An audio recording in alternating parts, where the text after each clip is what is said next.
આજે કડમાદ ગામે જે 800 કેવીની લાઇન પાવર ગ્રીડની નીકળે છે એના માટે કડમાદ ગામ અને આસપાસના ગામના ખેડૂતો,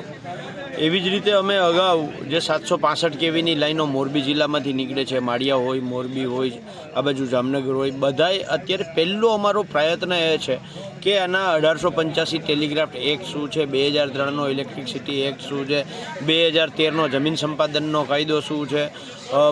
2017થી 2025 સુધીના રાજ્ય સરકારના પરિપત્રો શું છે, કેન્દ્ર સરકારની આ બાબતની એસઓપી શું છે, રાજસ્થાન સરકારે હમણાં જ જે તાજેતરમાં નવી એસઓપી આપી છે એ શું છે, આમાં કેરેલા સરકારનો કેરેલા હાઈકોર્ટનો હુકમ શું છે, આ બધી જ બાબતોને લઈ અને ખેડૂતોમાં નાની મોટી માહિતી આવે, ખેડૂતો સંગઠિત થાય અને જે રીતે દક્ષિણ ગુજરાતની અંદર ગુજરાત ખેડૂત સમાજ, ગુજરાત કિસાન સંઘર્ષ સમિતિએ જે લડાઈ કરી અને ત્યાં 74 લાખ રૂપિયાથી લઈ અને 1,74,00,000 રૂપિયા સુધી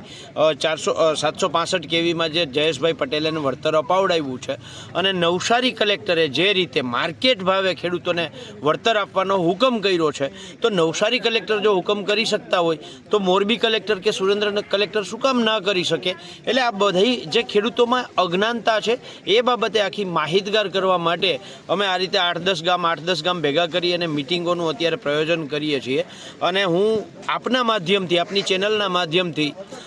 ખેડૂતોને કહેવા માગું છું કે આવતી 6 તારીખે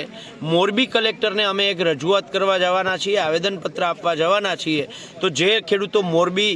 કલેક્ટરે સવારે 10 વાગે પહોંચી શકતા હોય તો એ લોકો પધારે એવું ભાવભર્યું આમંત્રણ સાથે આહવાન કરીએ છીએ.